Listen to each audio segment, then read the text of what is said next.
I'm here with Steve Skeels to have an interview with him about Tacoma's vintage motorcycle team and the 24 hours at the ton. This isn't just about speed, it's about Tacoma people, mechanical obsession, friendship, and trying something that most folks would never attempt. Then realizing what it teaches you about endurance, limits, and legacy. So, Steve, how did this idea take shape in the first place? It came out of a group organized by a fellow named Steve Reddy, where he had put together a team before this one to tackle a land speed record for a very small motorcycle, 100 cc's. And that same group got talking about the 24-hour at a ton, they call it, 24 hours at a speed over 100 miles an hour, that the company Veloset sent back in 1929. And it was coming up on their 50-year anniversary of setting that record. So they got the bright idea that, hey, we can do that too. Of course, they can't use a Veloset motorcycle because there are very few of those still around. And the original record was set by a motorcycle that was prepared by the then still functioning Veloset company. And it was a modified motorcycle. Stock. It was advertised as being stock, but it was actually a factory modified motorcycle for this record attempt. And no one knows how it was modified. So, why Tacoma, Steve? Why this group of people? Mostly because they lived here. For people who don't know the history, why is the Veloset record so important? In 1929, when it was set, to get a vehicle of any type to go 24 hours at a speed over 100 miles an hour was not an easy task. And I was reading something about the track. It was a wood track. Is that what? no, it was not a wood track. It was pavement, Pavement. Okay. but it had a fairly steeply banked corners. It was an oval, and that allowed one to, no matter what vehicle you were using, it allowed you to keep the speed up without falling over with a motorcycle, considering you were on a steep angle and up high on this banking. I think it was around 30 degrees, which is very steep. I've actually been on a track that had a 33-degree banking, and it was difficult to walk up that banking. So, who were the personalities that made this possible? It was a fairly large group, although the key people were, of course, Steve Reddy, because he was the money guy, and it was not a cheap endeavor. But we had a couple of very good engine mechanics involved. And then we had a small group of riders who had experience with racing vintage motorcycles, primarily Nortons, but also others.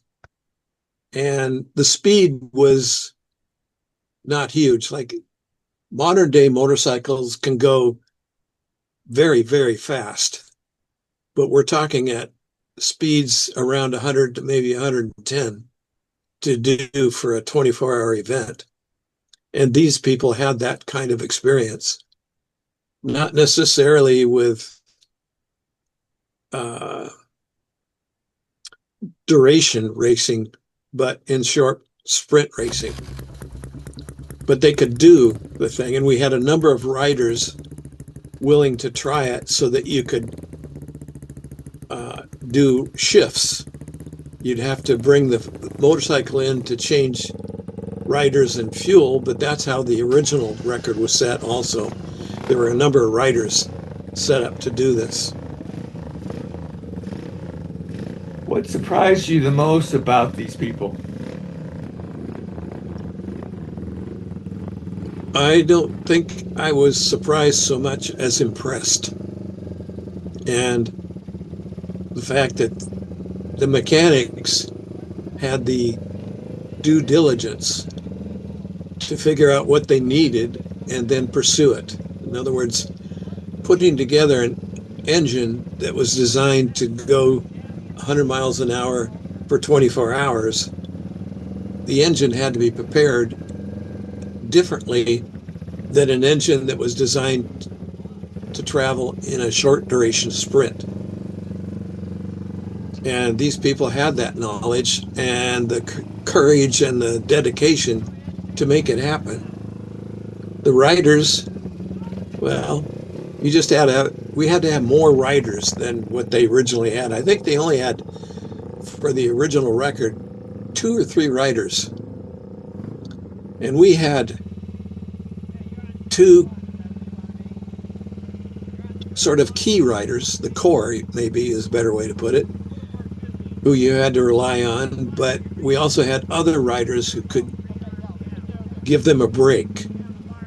In other words, they could go for a short duration and give the primary rider a chance to rest and get ready for the next shift.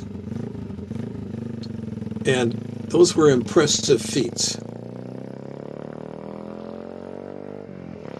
Let's talk bikes. What made these machines special or challenging?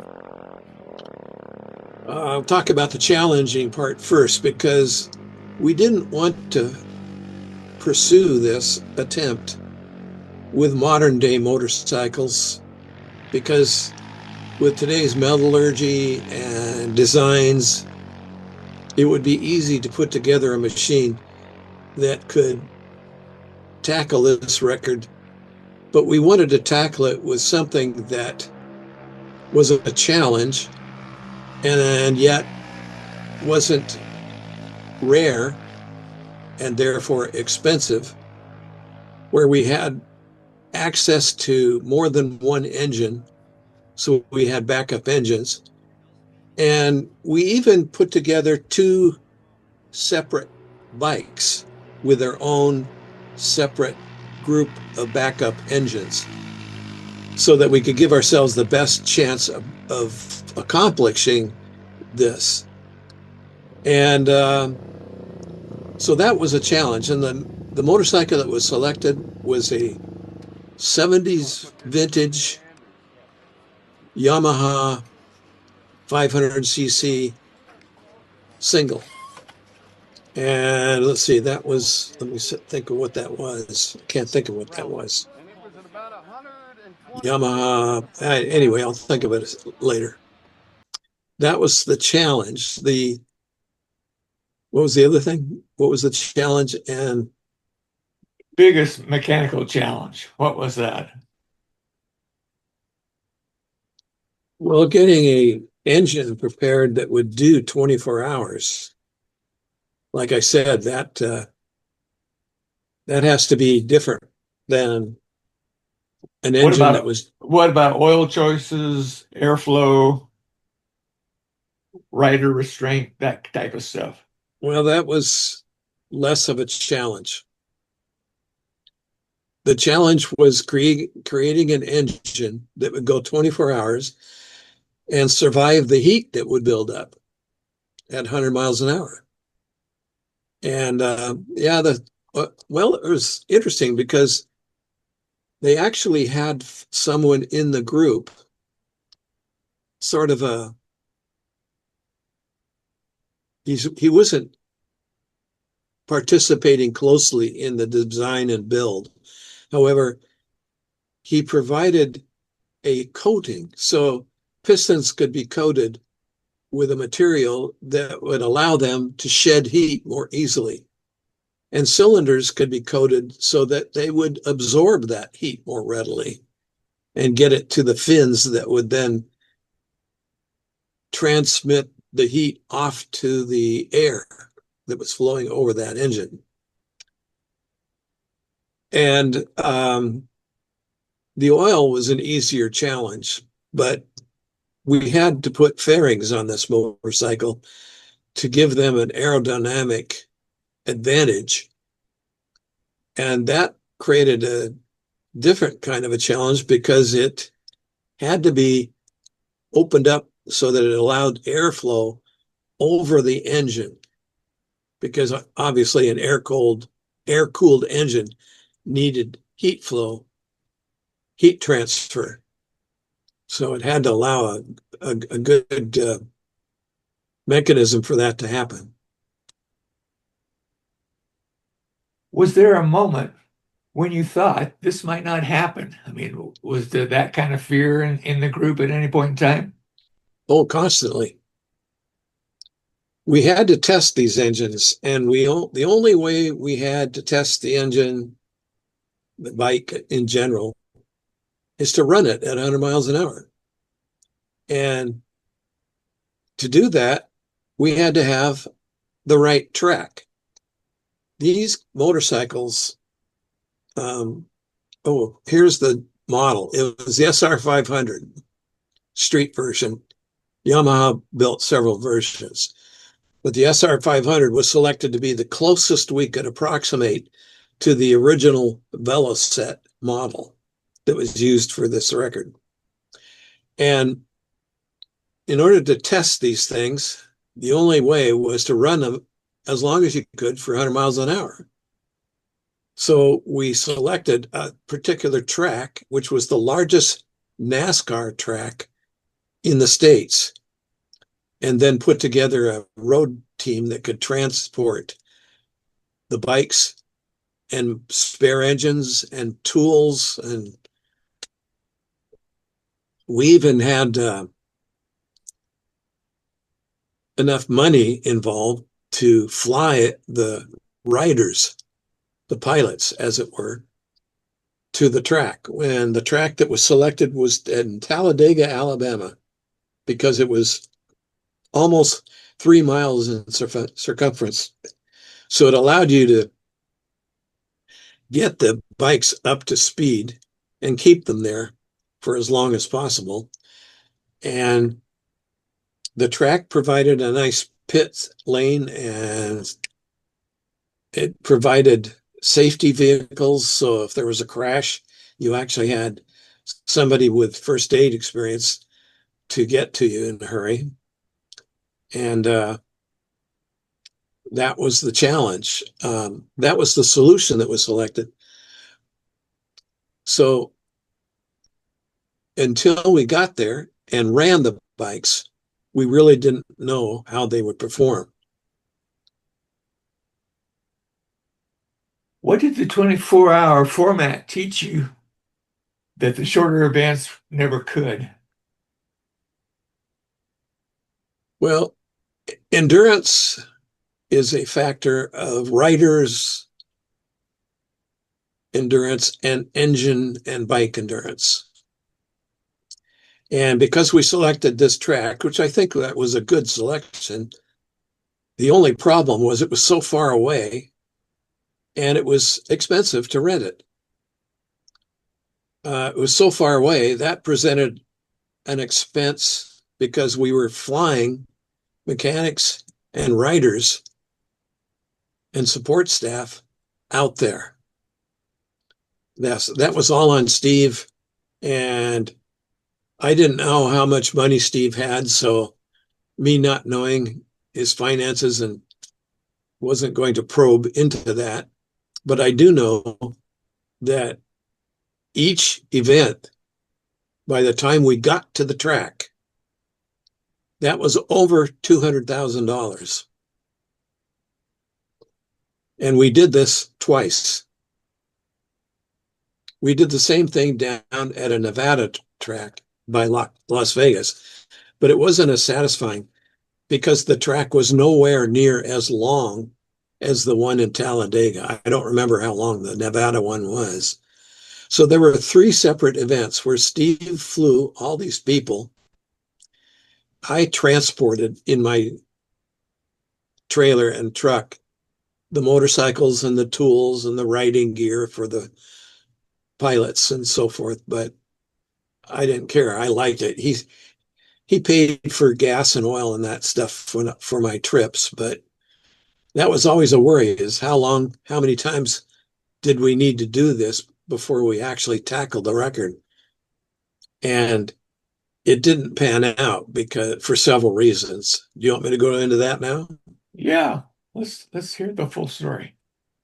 Well, it didn't work because the two trips to Talladega resulted in riders that could ride the distance, but engines that could get nowhere near the duration.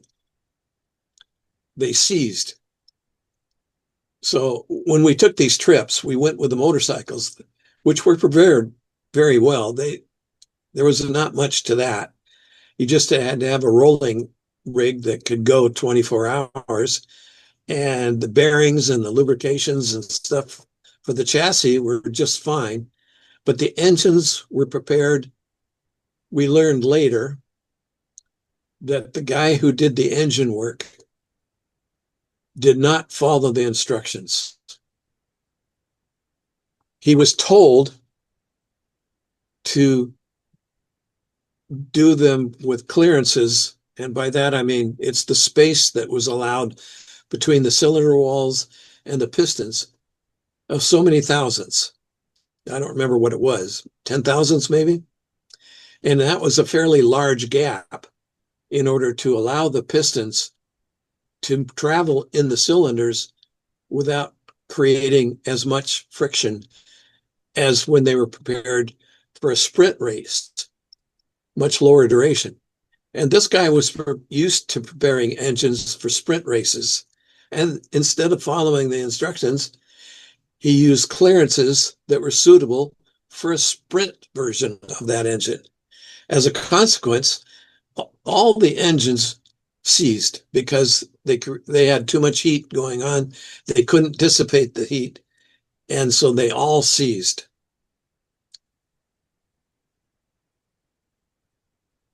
That must have been extremely disappointing to find out about it way afterwards. Yes, it was. And I don't know what the financial picture was. I don't think Steve was ready to quit.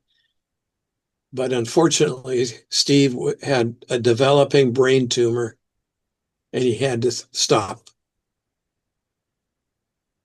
And then Steve passed away in a short order, and that was a tragic loss. You don't ride much anymore. Why does this story still matter to you? It was a significant, enjoyable part of my life. Getting to know these people and their dedication and watch this all take place was a really delightful event in my life that I'll never forget for that reason. Plus, my vehicle was perfect at the time, so I was transporting using a 1-ton Dodge diesel pickup and a toy hauler with a big capacity for everything. And I enjoyed the road trips. I always had co-drivers, so we did these trips rather quickly, driving straight through, only stopping to rest in rest stops. And it only took us 2 days, maybe 3, to get from Tacoma to Talladega, Alabama, which is right next to Birmingham. And I enjoyed those trips. The last trip we took, the co-driver and I had an opportunity to stop along the way and visit the Rocket Museum in Huntsville, Alabama. And that was a very unique and enjoyable experience.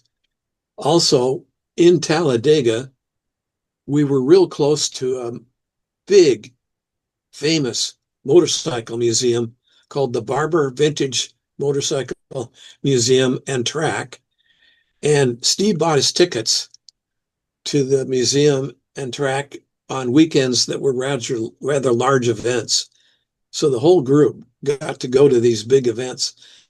at the Barber motorcycle event. And that was real special as well. So the whole thing was a dream vacation, really. It was disappointing that the engines didn't live up to expectations, but the whole experience, riding with these, running around with these people that were dedicated to this task, and then these ancillary events that we were able to go and see, it was really special. What do you hope survives from this story? Say that again. What do you hope survives from this story? What is the legacy that you see? Well, it was a disappointing and tragic legacy related to Steve Reddy's situation, but to be part of this group and collaborate was real special for me. And I was able to bring some of my skills to bear in that, well, for instance, the fairing on these motorcycles were covered with decals. They put a really good paint job on these two motorcycles. Steve spent money and had a famous um, motorcycle race car painter in, what was that? Where was he? He was not in Tacoma. He was around Tacoma somewhere. I think he was close to Lacey, actually, near Olympia. But he had the painter do the fairings and a very good job. And then everyone who contributed anything, and there were a lot of people that contributed parts and pieces and the paint job, the coatings and everything, had decals, which I created a 2014 logo decal to put on these things in various sizes using my skills with computers and design packages and a printer that was able to print onto decal paper. And then I was able to take these decals down with water and a sponge and everything and apply them. And then I sprayed them with a clear coat to protect them from wear and tear. wear and tear. And so that was kind of special. And then when the event happened, I created using 4 clipboards, I created timing sheets for the 2 motorcycles. We actually had some of the wives there to record the timings for each lap for the motorcycles. And we actually had a timer package on it that had to be set up right. I wasn't responsible for that part, but I had the wireless readouts for each lap from that timing package that the wives can use to record onto these sheets for each lap. But I also had to have a manual timer system with stopwatches so that we had backups for that electronic timing system. And I was the person that had to create that sort of by default because I just was looked to for any technology stuff. I had became acquired and was responsible for uh, walkie-talkies and a clock that people could look at and just miscellaneous stuff on the event. So, but at the end of it, when it was all over, I had cameras that videotaped particular things, including planning meetings where we had everybody in my house around my table planning the whole thing with Steve and his cohorts. And I put together, I think with your help, I'm not sure, a video at the end that was a collage of the entire thing, including videos of the bikes on the tracks, videos of planning sessions, and incorporating all this stuff even into a photograph at the end that was just a collage on oversized paper that we could frame and distribute along with pictures of the motorcycles that I had done in a massively cool and professional way, if I do say so myself. Inside, one of the mechanics had was leasing a hangar at the Gig Harbor Airport, and I was actually able to wet the flooring and put in fancy lighting to get the perfect picture of the motorcycles, and then create a whole bunch of copies that we could again give out to all the participants after the end. And then for Steve Reddy's memorial service, we were able to present this video that was a tribute to the whole team's efforts. So those created lasting impressions. I don't know how great, but I certainly appreciate what I've ended up with out of that. What does this say about Tacoma that outsiders might miss? Well, Tacoma has a chapter of it's sort of an unrecognized chapter of the vintage motorcycle